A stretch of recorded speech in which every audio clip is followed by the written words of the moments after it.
and it had their sense of humor, what makes them laugh, which is people farting and picking their nose and stuff like that. You know what? Did people enjoy that?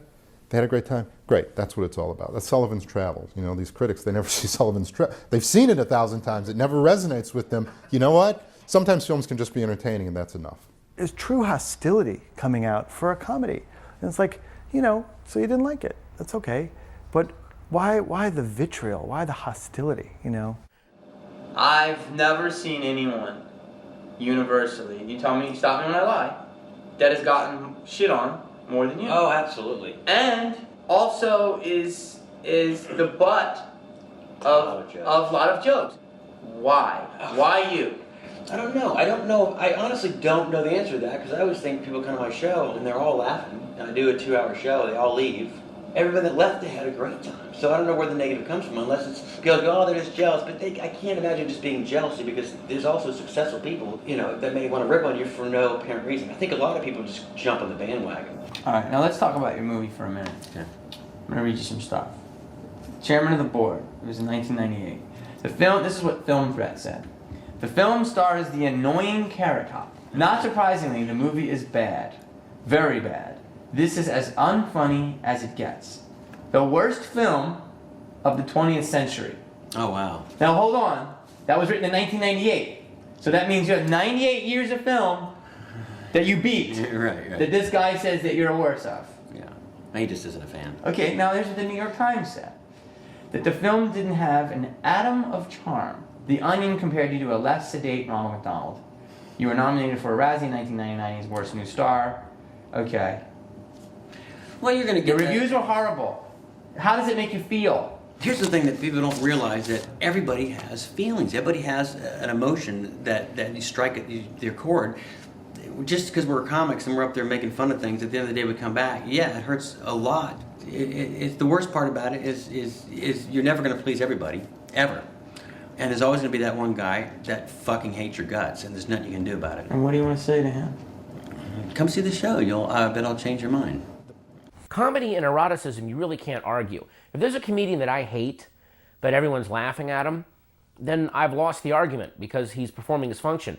I can't sit there and say, hey, gay guy, you're wrong for getting turned on by that guy, because I'm not turned on by him. He goes, well, I have a boner, so you've lost your argument. The guys that masturbate to Meryl Streep, they send those guys to review us. You don't send those guys to review a Wes Craven movie. I was on Charlie Rose, and he showed David Denby. David Denby had been on the show and was just bashing Batman Forever. And I said, well, you know, it is a comic book. I mean, is he expecting a long day's journey into Gotham City? I mean, it's a Batman comic.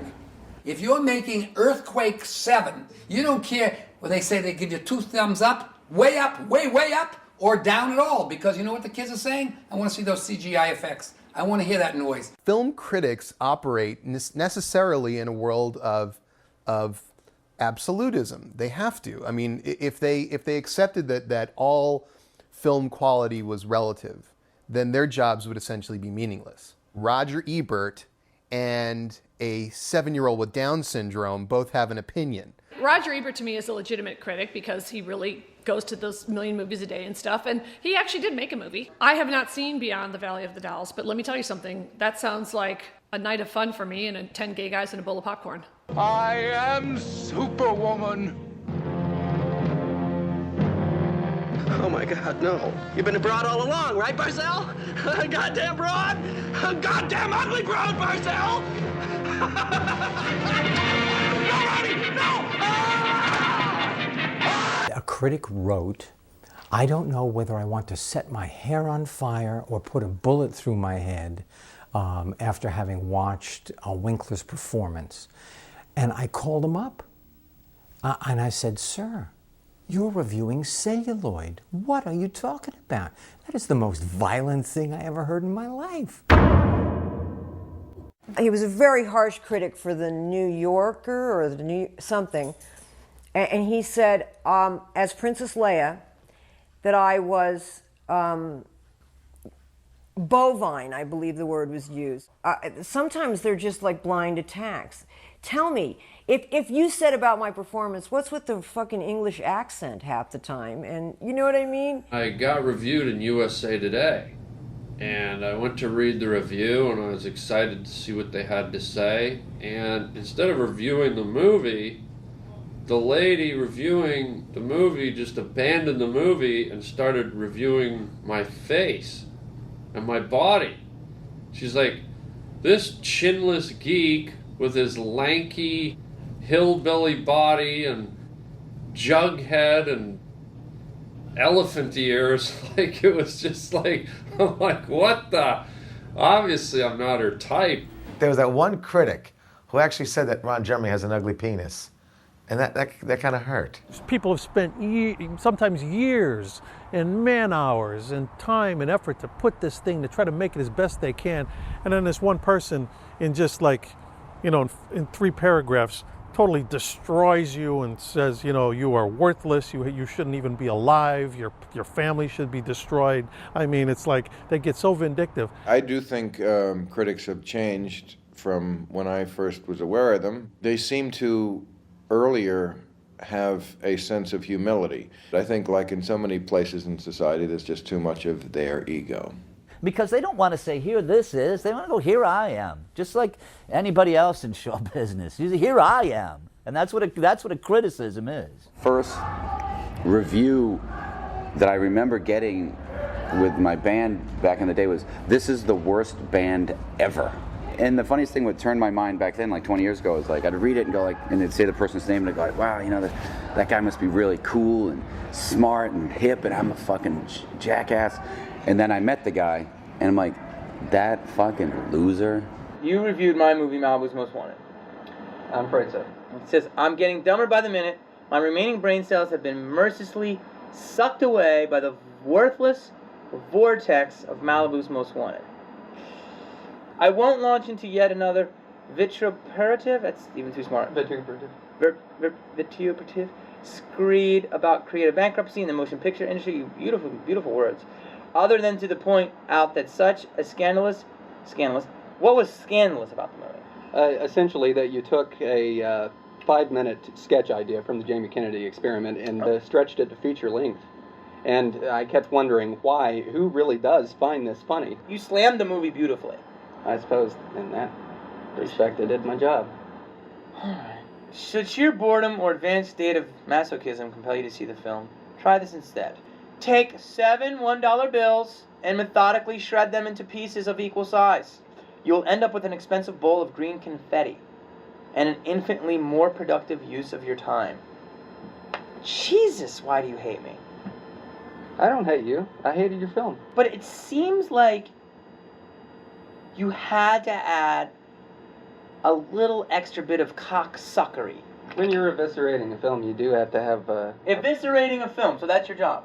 No, my job is to review films, but if there's one I particularly loathe, it can be fun to pull the gloves off, as it were. Have you had sex lately?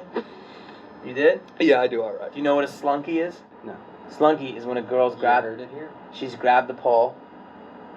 All right, she's got the unit in the hand, and she's just sucking it, and she's just slobbering it all over it. Just choking on it, and it's just so much saliva, and she's looking at you going, you like that? You like that fucking saliva? And it's just, you're gonna come by just looking at her. Have you ever had that? Not recently. All right, if you had gotten a slunky. You think I would have enjoyed Malibu's Most Wanted if I had gotten a slunky? And maybe Cody Banks too. One time I was in South Carolina and a DJ, we went live on air, he goes, hi, you may have heard me describe my next guest as a large-breasted woman from Alaska. Jewel, how are you? And I said, hi, you must be that small-penised man I've heard so much about from South Carolina.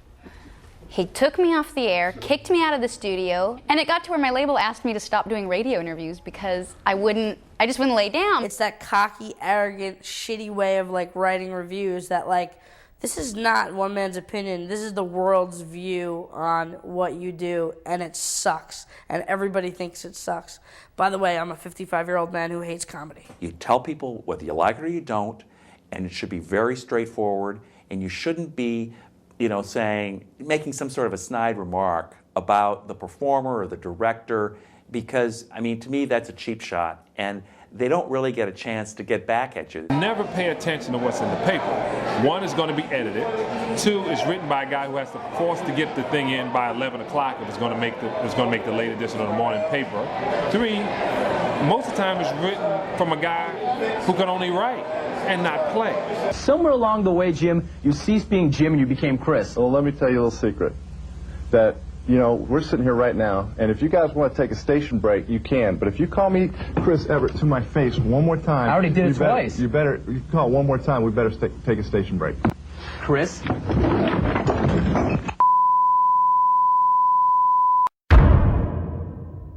What this fucking guy says. Smurf. How far down the Hollywood food chain do you have to go before you get stuck with Jamie Kennedy as the star of your movie? Do you get stuck? Did Ben Affleck turn down Son of the Mask? Did Pauly Shore refuse the return calls? I mean, this guy really is like fucking creative in how he like shits on me. He's blaming you for the whole movie? Son of the Mask is a monumental piece of junk with horrible acting, overcomplicated pointless plot, and hyper special effects that overpower the movie. 0 out of 4 waffles. Wafflemovie.com. Who the fuck is this guy? Can I ask you a question? How come why do you care what this guy said? Who is this guy? Everybody has an opinion. The internet is the equivalent of writing something on the bathroom wall. Anyone can just put up anything. And so now this guy, 1 million or 2 million people are going to see that, and I'm the piece of shit. There's no point in looking at these stupid things. The thing is, I don't know what other job is like that. Like this? Yeah. Where they criticize you like this? You go, hey, do you go to your accountant? Yeah, I don't like the way you make your zeros. No. Your credit and your debit column, I don't like the pen. You know what? You suck as a person. You know what? Your accounting sucks, but no, you suck. The internet is like talk radio without somebody clearing the phone calls first. Heckling and internet criticism are now kind of one and the same. Actually, the internet is even more vicious than live hecklers. It's strange because there are really no barriers to entry now to entertainment, but it's also at the same time, it's easy to bash movies too. So for every person making a movie, there's 100, 200, 1,000 people bashing their movie on the internet. The feeling that, hey, I've just been trashed and I have no idea what the return address is. I can't make this person aware of what I feel or might feel about them. And maybe that's emboldened them to go a little further than they might dare if they could catch your eye or were looking you in the face. It's the blogger. That universe has created. That's beyond where we used to be, okay, you work for a newspaper, somebody, you had to have a resume. And everyone has fake names, so it's like, Shecky Gangrene and Elton Jew or whatever. And so so you don't even know, but then you take it personally, so you're walking around all day, it's like, why does Razor Blade and Apple have a problem with my act? It's tough enough for us in our world to kind of come through everything to be seen, and then you've got somebody who is not put under the same scrutiny. It's not right. Why does Loves to serial kill 666? Why is he upset with what I'm doing? There was an ad for Will Ferrell's Talladega Nights. Banner headline, something like the funniest film of the year from somebody at chud.com. Now, when I want to go see a movie, I refer to chud.com. What? Fuck you, Leonard Maltin. Fuck you. You hacktacular twat muffin. My grandmother doesn't even listen to Leonard Maltin. Some guy who lives in his parents' basement, never had a girlfriend, and is angry at the world because he hates himself, is telling Steven Spielberg why he sucks. You're Stanley Fatty Fuck, and you're in a basement in Dubuque, and you were able to see, have access to whatever you want on your computer, and now you can become a voice in the film industry. So you are a professional reviewer? Yes, I am. Yes, okay. And you have this website. We also do short films and stuff. Mm-hmm. Bonjour, you know me as the supercock, Jacques the Cock. Should your website is called 7m.com? 7mpictures.com. Should it be called frustratedfilmmaker.net? This is your review. Jim Carrey really made the first film work. Heck, he was the heart and soul of the movie. Totally agree. But Kennedy is just irritating beyond words. Manages to wander through scenes like a wino on a bad night. Replaces dialogue with screams at the camera. So now why that harsh? Why that? I'll have to tell you, I actually had 104-degree fever when I saw that movie. It's very, very easy to go negative. Because of Rotten Tomatoes now, you can go on every Thursday night before your movie opens. You have a percentage of positive, negative